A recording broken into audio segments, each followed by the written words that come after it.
The Executive Council of Australian Jewry says yesterday's anti-Semitic rally outside New South Wales Parliament is dangerous for all Australians and not just Jews. Around 60 men dressed in black were gathered outside the building in Sydney, holding anti-Semitic banners. The New South Wales Police Commissioner says he was not told about the rally, despite the group responsible informing local police of their plans in late October. The government had not been briefed on this process. I take it very personally. There was a communication error within the police force for which I did not personally know that today's protest was taking place. Accordingly, I had not briefed the Minister of Police or government. We'll continue to work very closely with government, obviously, to understand whether laws as they are appropriate for what we're dealing with. Well, the New South Wales State Government has promised a review into why or how the demonstration was allowed to take place. We need to send a clear and unambiguous message that that kind of behaviour will not be tolerated. And the truth of the matter is, if you give these racists an inch, they're going to take a mile.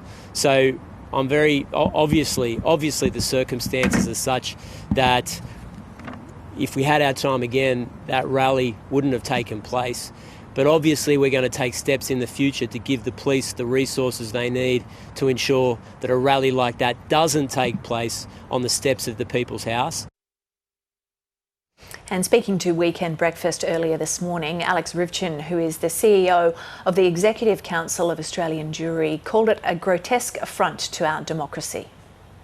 It's deeply confronting to see that there are people in our country that look at Nazism, the most ghastly period of human history, which denotes the destruction of democracy, the destruction of people, the implementation of racial hierarchies, and look at that with joy and nostalgia and want to bring it to our wonderful country. And, you know, it's easy to dismiss these people as being outliers and a minority and lowlifes, and they're all of those things, but they're also potentially dangerous. We've seen around the world groups like this or individuals loosely affiliated to them carry out acts of mass violence. So we need to be extremely vigilant and we need to be unified in combating this threat. Certainly we want to see the police with the powers they need to disrupt and observe and surveil these people and to keep Australians safe. And whether those powers are currently in place or a review needs to be conducted to determine whether new laws or amendments are necessary, I think that's a process that needs to take place. But it begins with a political will, and I think the Premier has very clearly, unequivocally demonstrated his absolute determination to rid our society of this evil.